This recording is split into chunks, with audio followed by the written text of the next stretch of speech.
Vamos a orar, hermanos, y vamos a comenzar con la palabra en esta tarde. No sé si puedes, Anselmo, me hace el favor de girar tantito para que no me dé a mí. Yo me aguanto el calor, pero me cambia las hojas y ya nada más que les dé a ustedes. Y ahora sí, a partir de aquí ya le editas el video. Vamos a orar, hermanos. ¿Sí? Vamos a pedirle al Señor que Él nos hable en esta tarde. Como siempre, queremos palabra de Dios y no palabra de hombres. Amén. Oremos. Señor, te damos gracias en esta tarde por la oportunidad de estar aquí. Gracias porque tú siempre tienes palabra para nosotros. Gracias, mi Dios, porque estamos en un lugar donde podemos estudiar con tranquilidad tu palabra y podemos, Señor, acercarnos a tu presencia. Háblanos, que tu Espíritu Santo, Señor, el cual tú enviaste, Señor, para convencernos de pecado, de justicia y de juicio. Que el Espíritu Santo, Señor, confronte nuestros corazones una vez más, porque no sabemos ni el día ni la hora en que tú has de venir o que nosotros iremos contigo. En el nombre de Cristo Jesús. Amén. Bueno, he titulado esta predicación La bendición que Dios tiene para ti. Y para eso quiero que me acompañes al libro de el profeta Jonás. ¿Cuántos conocen la historia de Jonás? ¿Sí? ¿Qué es lo que pensamos primero cuando hablamos de Jonás? Sobre un pez, la desobediencia, dice Anselmo. Sobre un gran pez pensamos, ¿verdad? Algunos quizá crecimos creyendo que la Biblia decía que una ballena, pero solo dice un gran pez. Y bueno, vamos a leer. Prácticamente hubiera querido yo leer todo el libro de Jonás, pero por tiempo no vamos a poder hacerlo, aunque es cortito. Lléveselo de tarea y usted puede leer en su casa todo el libro de Jonás. Ahorita vamos a seleccionar algunos versículos, pero para los curiosos, hermanos, este libro fue escrito aproximadamente en el año 862 antes de Cristo. ¿Cuál era la situación de Israel en ese momento? Estaban los reyes de Israel. Ya había pasado el rey Saúl, ya había pasado el rey David, ya había pasado el rey Salomón. Y después usted recordará que se dividió el reino. 10 tribus se quedaron en el norte con sus propios reyes, uno tras otro, una secuencia de reyes. Y al sur estaba dos tribus, la tribu de Judá. ¿Y alguien sabe cuál era la otra? La tribu de Benjamín, ¿sí? Esas dos tribus estaban al sur y también tuvieron una sucesión de reyes, cada reino, el reino del norte, el reino del sur. Pues bueno, ese era el panorama histórico en el que se desarrolla el libro de Jonás. Jonás pertenecía a ese Israel dividido, y es ahí donde el Señor lo llama a predicar a Nínive. Nínive era la capital de Asiria, la capital de una Asiria que posteriormente sería un imperio mucho antes, hermano, de Roma, mucho antes de Grecia y antes de Babilonia, los medos, los persas. El imperio asirio fue de los primeros grandes imperios. De hecho, el reino del norte fue conquistado por el imperio asirio aproximadamente unos 140 años más tarde. Y el Señor lo mandó a Nínive, a esa capital que tenía 120,000 habitantes. Para que se dé una idea de 120,000 habitantes, el Estadio Azteca lleno, son 120,000 habitantes. Y para ese tiempo, hermanos, era demasiada gente. Era una gran ciudad. No era un pueblito, no era cualquier lugar. Era una ciudad ya grande. Y ahí es a donde el Señor envía a Jonás. Vamos a leer Jonás capítulo 1, versículo del 1 al 3. Voy a leerlo en Nueva Traducción Viviente. Y dice lo siguiente: el Señor le dio el siguiente mensaje a Jonás, hijo de Amitai: levántate y ve a la gran ciudad de Nínive, pronuncia mi juicio contra ella, porque he visto lo perversa que es su gente. Entonces Jonás se levantó y se fue en dirección contraria para huir del Señor. Cualquier parecido, hermanos, con la realidad de cada uno de nosotros es mera coincidencia, ¿eh? Descendió al puerto de Jope, donde encontró un barco que partía para Tarsis. Compró un boleto, subió a bordo y se embarcó rumbo a Tarsis con la esperanza de escapar del Señor. Ahora bien, el Señor mandó un poderoso viento sobre el mar, el cual desató una violenta tempestad que amenazaba con despedazar el barco. Temiendo por sus vidas, los desesperados marineros pedían ayuda a sus dioses y lanzaban la carga por la borda para aligerar el barco. Usted sabe que ahí estando Jonás, ellos echaron suertes, quiero que lo lea en su casa, y pues bueno, la suerte cayó sobre el culpable, Jonás, y le preguntaron de qué se trata, y dice, estoy huyendo del Señor. Esto es mi culpa, pero yo sé que si me arrojan al mar, las olas van a detenerse. Y los marineros dijeron, ¿cómo lo vamos a echar al mar? Así que intentaron seguir salvando sus vidas, siguieron remando, pero era imposible. Todos iban a perder la vida. Entonces, pues oraron al Señor de Jonás, al Dios de Jonás. Le dijeron, pues, casi le dijeron, ahí te va. Y lo lanzaron. Y entonces, la historia conocida, el Señor prepara un gran pez. ¿Sí? Usted ya conoce esta historia. Quiero leer el capítulo 3.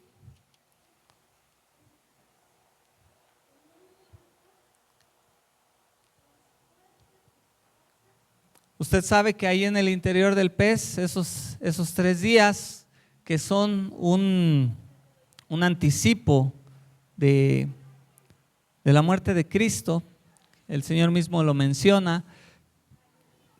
Ahí Jonás clamó al Señor, dice el capítulo 2, versículo 10, entonces el Señor ordenó al pez escupir a Jonás en la playa. Capítulo 3. Dice, el Señor habló por segunda vez a Jonás, levántate y ve a la gran ciudad de Nínive y entrega el mensaje que te he dado. Esta vez Jonás obedeció el mandato del Señor y fue a Nínive, una ciudad tan grande que tomaba 3 días recorrerla toda. El día que Jonás entró en la ciudad, proclamó a la multitud, dentro de 40 días Nínive será destruida. Entonces la gente de Nínive creyó el mensaje de Dios y desde el más importante hasta el menos importante declararon ayuno y se vistieron de tela áspera en señal de remordimiento. Versículo 10. Cuando Dios vio lo que habían hecho y cómo habían abandonado sus malos caminos, cambió de parecer y no llevó a cabo la destrucción con que los había amenazado. Vamos a leer el capítulo 4. Este cambio de planes molestó mucho a Jonás y se enfureció. Entonces le reclamó al Señor, Señor, ¿no te dije antes de salir de casa que tú harías precisamente esto? Por eso huí a Tarsis. Sabía que tú eres un Dios misericordioso y compasivo, lento para enojarte y lleno de amor inagotable. Estás dispuesto a perdonar y no destruir a la gente. Quítame la vida ahora.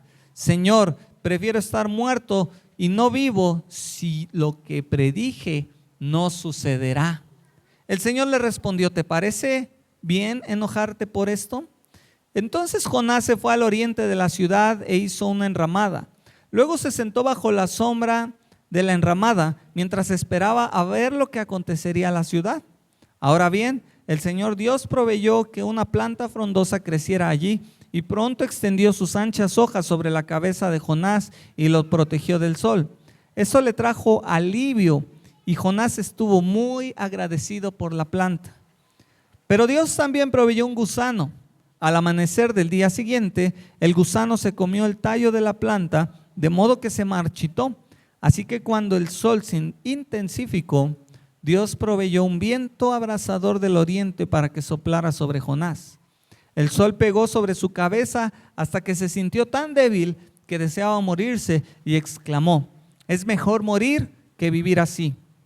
Entonces Dios dijo a Jonás, ¿te parece bien enojarte porque la planta murió? Sí, replicó Jonás, estoy tan enojado que quisiera morirme.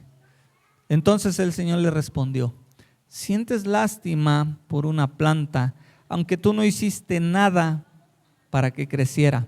Creció rápido y murió rápido.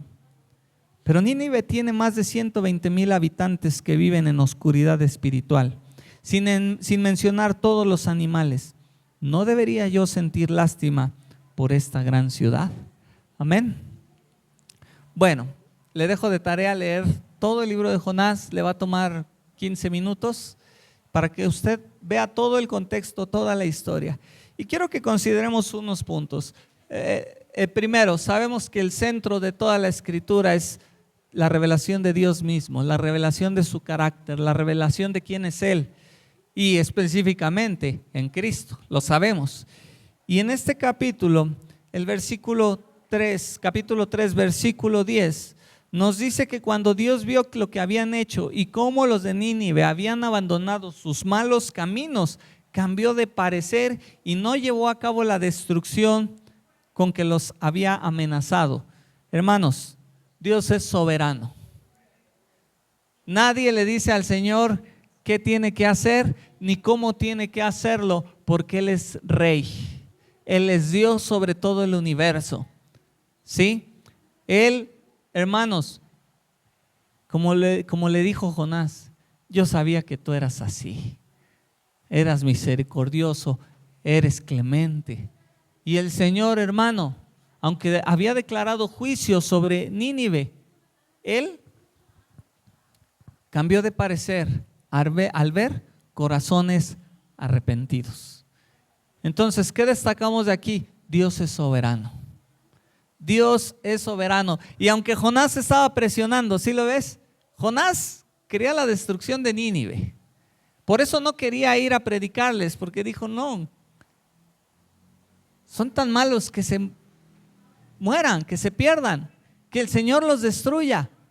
Entonces, hermanos, la soberanía de Dios y su carácter. Jonás 4, versículo 2, su carácter, hermano. Por eso huí a Tarsis, sabía que tú eres un Dios misericordioso y compasivo, lento para enojarte y lleno de amor inagotable. Estás dispuesto a perdonar y no destruir a la gente. Aprendemos esto del Señor, hermano, y es algo que debe llenar nuestro corazón. El Señor, ese es su carácter. Muchas veces la gente tiene en mente a un Dios solamente sentado en el trono con un lanzarrayos ahí para ver quién se equivoca y vale, ¿verdad? Pero la palabra de Dios nos revela el carácter de Dios. Compasivo, compasivo, compasivo, lleno de amor inagotable. Amén.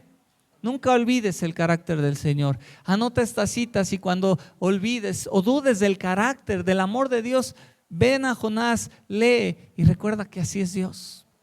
Una ciudad llena de pecado, una ciudad llena de depravación, una ciudad, de hecho, hermanos, lo que caracteriza a las ciudades grandes es precisamente eso, la depravación, el pecado. Hay toda clase de mal y por eso las ciudades, hermanos, son un foco de pecado. Y el Señor tuvo misericordia. De ahí podríamos aprender demasiado, hermanos. 140 años después, esta misma ciudad estaba destruyendo a Israel.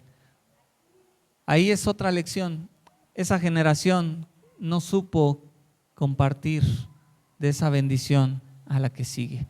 De hecho, me atrevo a decir que Asiria se convirtió rápido en un imperio a raíz de ese arrepentimiento, a raíz de la prosperidad que el Señor le permitió después de su arrepentimiento. Pero las siguientes generaciones no les transmitieron el conocimiento de Dios y volvieron a la idolatría, volvieron a la violencia, volvieron a todo lo malo y ellos mismos destruyeron a Israel. ¿Se da cuenta? Hay muchas cosas en la historia que podemos aprender, pero diría la del comercial, esa es otra historia. Y acerca de Jonás, qué interesante, hermanos, ver, porque a veces creemos que los hombres de la Biblia eran perfectos, iluminados, sacrosantos y ante los cuales no podemos compararnos, pero cuando leemos la Escritura nos damos cuenta que era todo lo contrario. La mayoría de ellos, hermanos, eran igual que nosotros o peor que nosotros, si pudiéramos tener un estándar, solo por decirlo. Y Jonás era uno de ellos, hermano. Él quería que Nínive fuera destruida. ¿Cuántos de nosotros a veces tenemos ese sentimiento contra alguien en que decimos, híjole, y lo malo que hierba mala nunca muere? Y ahí nos parecemos a Jonás. Oye, yo pensé que ya se había muerto. No, hierba mala nunca muere. Yo sé que usted ya no lo hace, pero ¿cuántas veces ese sentimiento al estilo Jonás puede surgir en nosotros? Quería la destrucción de Nínive. Él quería la destrucción de Nínive. Se enojó porque Dios los perdonó. ¿Se da cuenta? Se enojó porque Dios los perdonó. ¿Cómo es posible? Me imagino a Jonás razonando con el Señor: si yo de Israel, profeta, nosotros, tu pueblo, la estamos viendo difícil con nuestros enemigos, y tú quieres perdonar, y tú los perdonaste. Jonás se enfureció totalmente. Y algo que me llama la atención es que una vez que él va y predica, él todavía se puso cómodo al oriente, se hizo una enramada, se puso cómodo, pues para ver el juicio. Me lo imagino ahí poniéndose cómodo, construyendo para sí una pequeña sombrita, unas palomitas, porque Jonás quería ver fuego caer del cielo sobre esa ciudad. Así que él se puso al oriente y se sentó a ver el espectáculo, pero el juicio se lo llevó él. La sorpresa se la llevó él. Correctamente dicho, la lección se la llevó él. Aunque él esperaba verlo, el Señor le tenía una lección preparada para él. Dios le quitó su comodidad. Dios, aunque le proveyó una sombra instantánea, tenía un propósito. Había un propósito en eso, quería darle una lección. También se la quitó de tajo, porque quería tratar el problema de su corazón. ¿Sí? Dios quería tratar el problema del corazón de Jonás. ¿Qué tiene esto que ver con nosotros, hermanos? Quiero que reflexionemos en algunas cosas, porque podríamos identificarnos con Jonás de muchas maneras. Y algo que debemos pensar, hermano, es que Dios no es exclusivo de nadie. Dios se revela a cada persona que le busca con todo su corazón. Dios no es exclusivo de un grupo selecto, de pastores reconocidos. Dios no es exclusivo, hermanos, de grandes celebridades cristianas. Dios no es exclusivo de celebridades apostólicas cristianas. Dios no es exclusivo de nadie. Él se revela a quien Él desea revelarse y que se acerca a Él con un corazón humilde. De hecho, Él se goza y se alegra de revelarse a las personas. Amén. Y hermano, si de verdad como hermanos en Cristo nos amáramos, nos gozaríamos de ver servir y de ver crecer en el Señor a los demás. Pero a veces pasa lo contrario, pasa como Jonás. Y hermano, eso es producto a veces de sentimientos, de tinieblas en nuestro corazón. A veces no nos alegramos cuando nuestros hermanos están creciendo en la fe, cuando el Señor está usando a nuestros hermanos en el servicio. Y entonces a veces nos empieza a surgir un celito por ahí, o nos empieza a surgir algo. Estamos así como en la caricatura del Maipa. Están ahí, no sé quiénes se acuerdan de esos perros o qué eran, no me acuerdo ya, osos o perros. Y estamos ahí entreteniendo, ay, Señor, ¿por qué? ¿Por qué? Y no nos gozamos de lo que el Señor está haciendo con alguien más. Nosotros no sabemos el proceso de humillación que el Señor ha tenido con cada persona y que lo lleva a trabajar en Él. Y muchas veces no nos gozamos, pero si de verdad nos amáramos, hermano, nos gozaríamos de que el Señor se revele a mis hermanos, de que el Señor haga crecer, de que el Señor utilice a uno de mis hermanos, de que el Señor permita que le sirva alguno de mis hermanos. Toda la gloria pertenece a Dios. Hermano, nosotros, tú, yo, no somos el centro de la Biblia. No somos el centro del universo y no somos el centro de ningún lado. El centro es Cristo. Y cuando nosotros nos unimos a Él y a sus propósitos, ahí, hermanos, encontramos descanso. Ahí encontramos nuestra plenitud. Pero la vida no gira en torno a nosotros. Dios quiere la salvación para todos. Dios quiere que cada uno de nosotros crezcamos. Ay, es que el Señor le habla a mi hermano y a mí no. El Señor le habla a mi hermana y a mí no. El Señor le muestra cosas a mi hermana y a mí no. El Señor le muestra cosas a mi hermano y a mí no. A veces, hermano, estos sentimientos empiezan a crecer en nuestro corazón, pero el Señor se revela a quien Él quiere, a quien le busca con todo su corazón. Y a veces nos parecemos a Jonás, ¿verdad? Podríamos ponernos en un pedestal de iluminados y no creemos que el Señor obre a través de otras personas. Pero recordemos que somos un cuerpo en Cristo. Somos un cuerpo con muchas partes, y el Señor puede usar de manera diferente a cada persona. Y nosotros, hermanos, debemos gozarnos por eso. Y es más, pedir al Señor que nos use a nosotros también. Pedirle a Él que nos use. Nos parecemos a Jonás porque nos enoja a veces la paciencia que Dios tiene con otros. Nos destantea la paciencia que el Señor pueda tener con otras personas. Podemos decir, es que a mí el Señor me trata como con más dureza.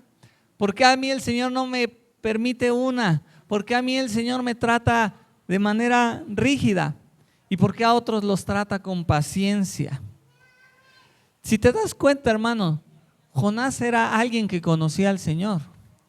¿Y el Señor lo trató con dureza? Sí.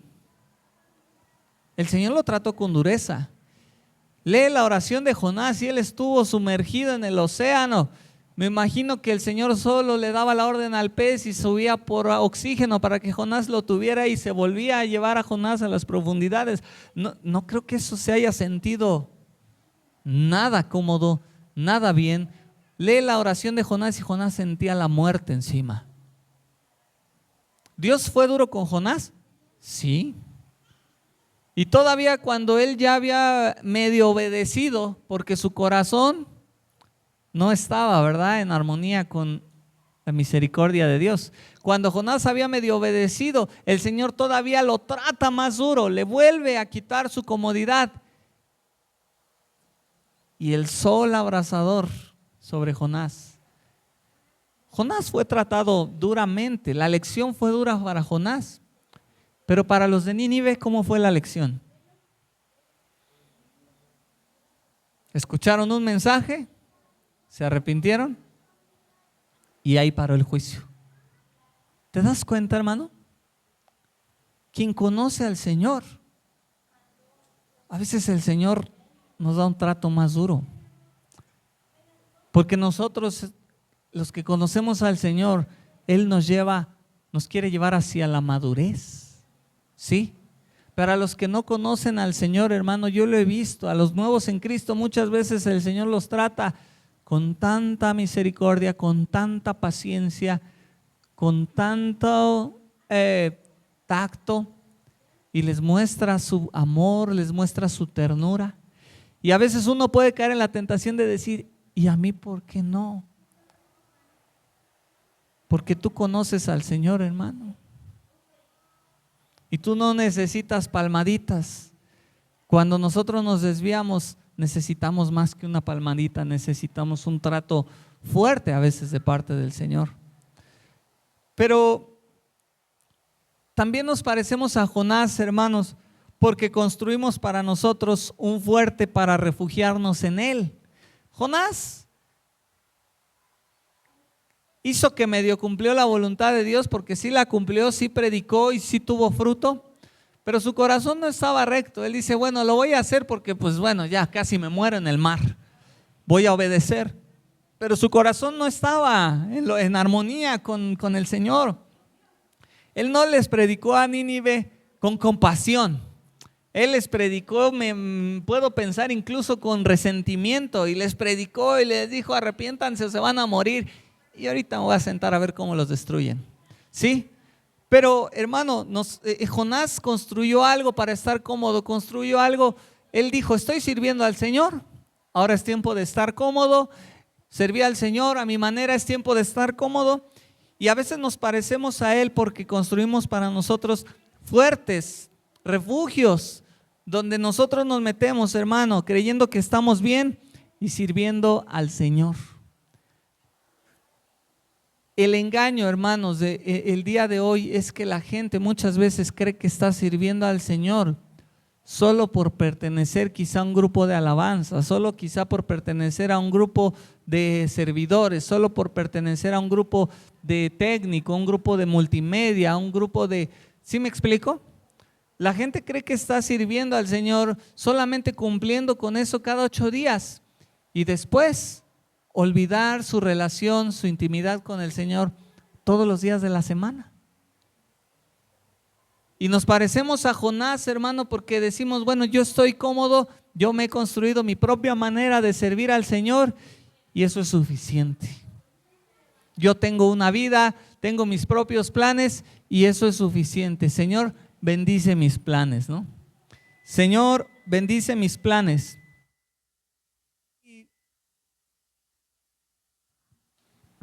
Sí, bueno, le decimos: Señor, bendice mis planes. Sin embargo, hermanos,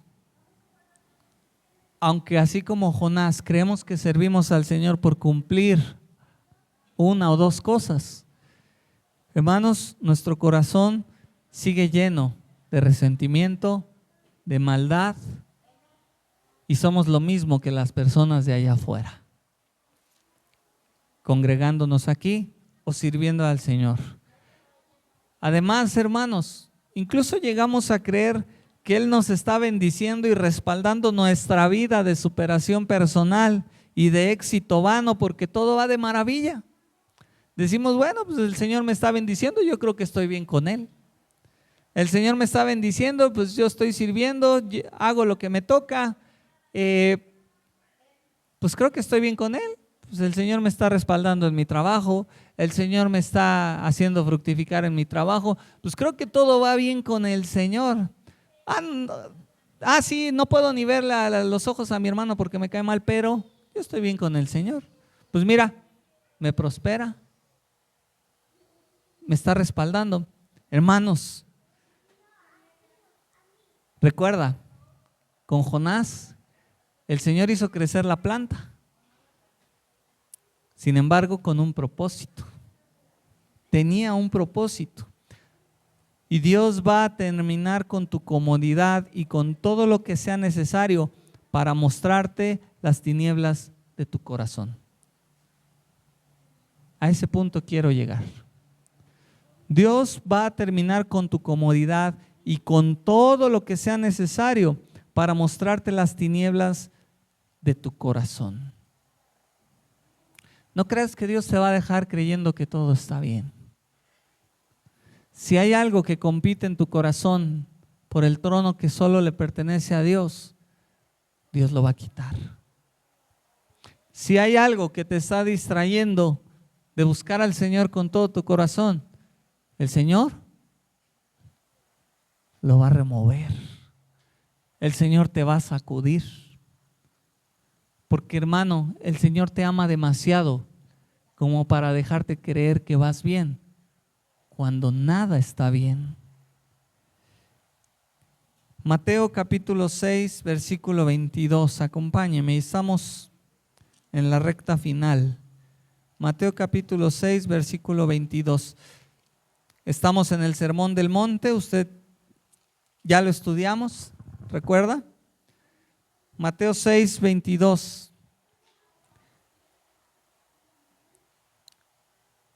Tu ojo es una lámpara que da luz a tu cuerpo. Cuando tu ojo es bueno, todo tu cuerpo está lleno de luz. Pero cuando tu ojo es malo, todo tu cuerpo está lleno de oscuridad. Y si la luz que crees tener en realidad es oscuridad, qué densa será esa oscuridad. Dice, si la luz que crees tener, dice Reina Valera, son tinieblas, ¿cuánto no serán las mismas tinieblas? Dice, tú crees que estás bien, tú crees que tienes luz, pero el Señor te revela que la maldad de tu corazón está ahí presente. ¿Cuánto no será realmente la profundidad de esa maldad? De hecho, este pasaje, hermano, es interesante porque está en un contexto donde el Señor enseña acerca de las posesiones, de las riquezas. El Señor está hablando acerca del afán, de cómo nos distraemos por lo que el mundo ofrece. Y el Señor está diciendo, ¿tú crees que vas bien? ¿Tú crees que tus propósitos de éxito, tú crees que tus propósitos de superación personal son el todo para ti y que vas bien? El Señor aquí dice, esa luz que crees tener, si esa luz está equivocada, si ese rumbo está equivocado, imagínate cuánto no son las mismas tinieblas de tu corazón. Tú crees que vas bien, pero dice, si la luz que crees tener son tinieblas, ¿cuánto no serán las mismas tinieblas? Hermanos, debemos examinarnos cada día para ver si estamos en la fe. ¿Y por qué titulé esa predicación, la bendición que Dios tiene para ti? ¿Qué bendición le tenía preparada Dios a Jonás ahí cuando creció esta planta? La bendición que Dios le tenía a Jonás no era la planta, ¿verdad? La bendición que Dios le tenía a Jonás no era la comodidad, la sombra que esta planta le proveía a Jonás. Porque a veces confundimos, hermano, y decimos, pues Dios me está prosperando, mira, tengo tanta bendición, tanta comodidad, todo me va bien. Pero hermanos, lejos del Señor, eso no es una bendición realmente. La bendición que Dios tenía para Jonás era precisamente ese gusano. ¿Y ese gusano qué es lo que hizo?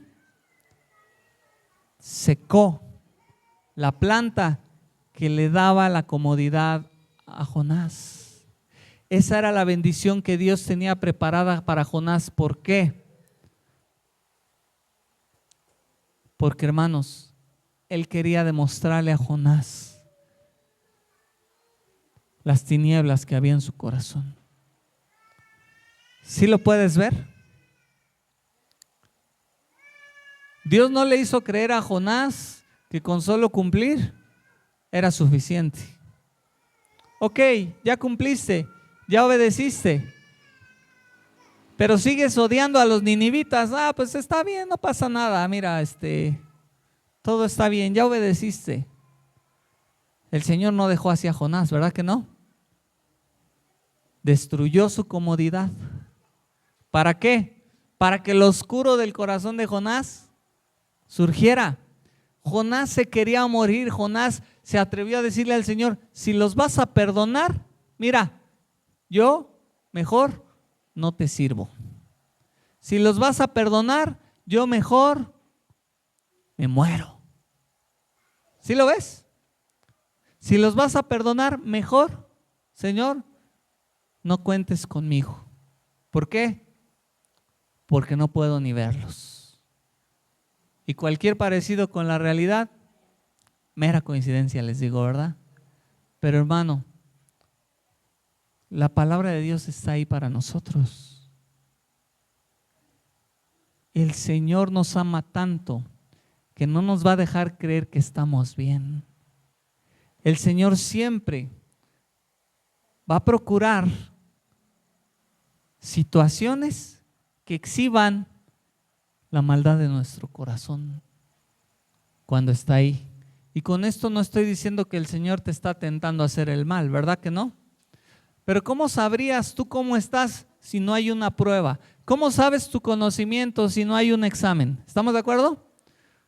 Podemos creer que somos los más santos, los más iluminados y los más perfectos, sí. Mientras el Señor nos rodee de gente, gente todo amor, gente todo paciencia, gente súper agradable, gente increíble.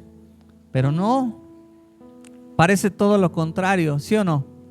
El Señor te pone con los vecinos más difíciles. El Señor te dio el apellido más difícil. Tus hermanos son los más difíciles. Y tú dices, Señor, pero ¿cómo? Si yo quiero estar en paz, ¿por qué, Señor, no me mantienes? Aléjame de todo esto que me irrita. Para eso estás ahí. Para eso el Señor te puso ahí. Para quitar tu comodidad y para exhibir si en tu corazón, hermano, todavía hay tinieblas. Porque, hermano, el Señor no vino a hacerte creer que eres una buena persona. El Señor vino a hacerte una nueva persona. Donde las tinieblas, hermano, ya no encuentran un lugar. ¿Por qué? Porque la naturaleza de Dios ahora ha permeado, ha llenado todo nuestro ser, espíritu, alma y cuerpo. El Señor no nos engaña. La palabra de Dios no nos engaña. Nosotros somos los que nos engañamos a nosotros mismos. ¿Sí? Porque el Señor, hermano, lo que quiere es un corazón transformado, puro, humilde, sin maldad. Hermano, solo los de limpio corazón verán a Dios. Pero sabe, esa es la obra que Cristo quiere hacer en nosotros. Por eso el que no nace de nuevo no puede entrar en el reino de los cielos. Porque no podemos entrar al reino de los cielos, hermano, con nuestro orgullito. No podemos entrar al reino de los cielos con nuestros rencorcitos. No podemos entrar, hermano, con nuestros pendientitos, ¿verdad? ¿Verdad que no? La bendición que Dios tiene para ti, hermano, es darte la mayor riqueza, a su Hijo. Porque un hijo nos es nacido, un hijo os es dado. Es el regalo de Dios para la humanidad, Cristo Jesús, hermano. Pero el Bautista predicó: preparen el camino para la llegada del Señor. ¿Cómo? Arrepiéntanse y conviértanse. El que robaba, no robe más. El que extorsionaba, no extorsione más. Todo eso les dijo el Bautista. ¿Qué estaba haciendo? Preparando el camino, hermano, porque el Señor Jesús no puede habitar un corazón que persiste en la maldad. ¿Verdad que no? Él no puede revelarse a un corazón que insiste en la maldad, en el orgullo, y que él o ella tiene la razón y no va a cambiar. El Señor no puede entrar ahí. El Señor necesita, hermano, un corazón humillado, deshecho totalmente. Un corazón que dice: Señor, yo siempre he estado equivocado, pero tú no. Límpiame. Ese regalo, hermano, nuestro Señor Jesucristo, ese Rey es luz y disipa toda tiniebla en nuestra vida. No nos engañemos a nosotros mismos creyendo que estamos en la luz, como dice Juan. Si alguno dice que está en la luz, pero aborrece a su hermano, pues engaña a sí mismo. Sí, hermano. El pastor Daniel Guerrero dijo algo y dice: cuando yo entré vino una palabra a mi corazón y por haberse aumentado la maldad, el amor de muchos se enfriará. El Espíritu Santo le estaba revelando la frialdad de muchos de nosotros aquí. Quizá. Así que, hermanos, tenemos que preguntarnos si realmente estamos en la fe. La palabra de Dios, hermano, nos advierte una y otra vez. Y los hombres de la Biblia que el Señor usó no eran perfectos, porque a veces también podemos caer en esa tentación. No, yo no le sirvo al Señor, el Señor no me puede utilizar, ahí nos vemos. No, hermano, el Señor no pide personas perfectas, ¿verdad que no? No pide personas perfectas, no pide personas intachables. ¿Sabes qué pide el Señor? Humildad. Al corazón contrito y humillado no despreciarás tú. Él habita en las alturas, en la altura y en la santidad. Pero ¿qué dice? El pasaje no termina ahí. Y con el quebrantado y humilde de espíritu. Y hermano, que el Señor tenga misericordia de nosotros y nos ayude a crecer. Porque yo quiero que esta iglesia sea usada por el Señor. Pero Él no puede usar a una iglesia donde hay tinieblas, ¿verdad que no? ¿Para qué traería el Señor a más personas si quizá entre nosotros haya divisiones, haya discordias? Si entre nosotros, hermanos, no reina el amor de Cristo, ¿para qué trae el Señor a más personas? ¿Para que se amarguen? Pues no las va a traer, ¿verdad? Pero hermano, no hablo solo entre nosotros. Tú eres luz en tu familia, tú eres luz en tu trabajo, tú eres luz allá afuera. Esfuérzate, hermano, por reflejar la luz de Cristo donde sea que estés. Y sí, la bendición que Él tiene para ti es Cristo. La bendición que Él tiene para ti es Cristo. La bendición que Él tiene para ti, hermano, es sacar todas esas tinieblas de tu corazón para que Cristo habite por la fe en tu corazón. La bendición que Él tiene para ti no es la prosperidad que el mundo ofrece. Créeme, no lo es. Si eres un buen administrador y lo usas para la gloria de Dios, el Señor te va a dar más. Y lo vas a usar para Él, porque el Señor sabe a quién le puede confiar su riqueza, ¿sí o no? Pero si eso, porque Mateo 6, hermano, dice: nadie puede servir a dos señores. Nadie puede servir a Dios y a las riquezas. Pero si tú sirves antes al éxito y al dinero que al Señor, no eres un buen candidato para que el Señor te ponga esos recursos. ¿Qué va a hacer? Va a mandar un gusano. Y ese gusano se va a comer la planta. Y el Señor te va a quitar eso en lo que tú te sientes cómodo y dices: todo va bien. No, hermano, Él te ama tanto para hacerte creer eso.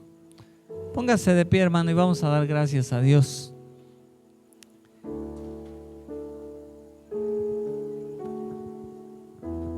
Hoy solo quise leer el libro de Jonás y pensar por qué nos parecemos a él. Yo no sé si tú te has identificado un poco, en parte o nada, pero yo sé que algo el Señor te ha dejado en esta tarde. Quizá con lo que comenzamos, quizá habías olvidado el carácter del Señor, que Él es compasivo, que Él es misericordioso, que a Él le encanta perdonar, que a Él le encanta revelarse a la gente. Y tal vez habías olvidado el carácter de tu Dios. Hoy lo recordaste. Lee Jonás y vuelve a descansar en quién es Dios. O tal vez sí, hermano, el mensaje para ti es esto: el Señor está quitando tu comodidad, o el Señor te está pidiendo cosas que realmente van a exhibir la maldad de tu corazón. Porque eso es lo que le pasó a Jonás. Dios le encargó algo a Jonás que exhibió el corazón de Jonás. Sacó a relucir que Jonás tenía rencor, odio en su corazón, desprecio, quizá podríamos decir. El Señor te va a pedir cosas, hermano, que muchas veces van a sacar al relucir lo que hay en ti. Pero tú toma la decisión, si le das rienda suelta a tu yo o a tu nuevo yo, que se debe parecer más a Cristo. Amén. Damos gracias a Dios por su palabra. Padre, gracias por dejarnos tu palabra, Señor, llena de enseñanzas, llena de perfección, llena de tantas cosas, Señor, para cada uno de nosotros. Ayúdame, Señor, como pastor, a poder siempre exponerla con claridad, porque es una gran responsabilidad, Dios mío. Hoy te pido, cambia nuestros corazones. Usa, Señor, a esta iglesia para tus propósitos. Pero mientras, Señor, tú nos usas, ayúdanos, Señor, también a cumplir tu voluntad en nuestras vidas. Cambia nuestro corazón, transforma nuestro corazón, te lo ruego, Señor. Yo te pido por cada uno de mis hermanos, si esta palabra, Señor, ha sido para ellos, que no quede, Señor, en el olvido, sino que trabajen. Tú no cambias. Cuando Pedro, Señor, te negó, tu carácter no cambió. Una vez que resucitaste, tú le preguntaste 3 veces: Pedro, ¿me amas? Sí, Señor, tú sabes que te amo. Pedro, ¿me amas? Y una tercera vez: Pedro, ¿me amas? Porque tú sigues siendo el mismo, Señor. Tú no nos desechas, Señor, como personas orgullosas y nos dices: insistes, vete. Tú no desechaste a Jonás, no lo dejaste en su error. Tú fuiste con él ahí, al oriente, y le diste una lección. Porque tú, Señor, no te deleitas en abandonar a tus hijos, sino en educarnos, corregirnos por amor, Señor. Gracias, gracias, Señor, por esta palabra. Gracias por este tiempo, Señor, el que nos has permitido estar aquí juntos. Despídenos con tu bendición, Señor, y ayúdanos a cumplir todo propósito, Señor, al que tú nos has llamado cada día de nuestra vida. En el nombre de Jesús. Amén.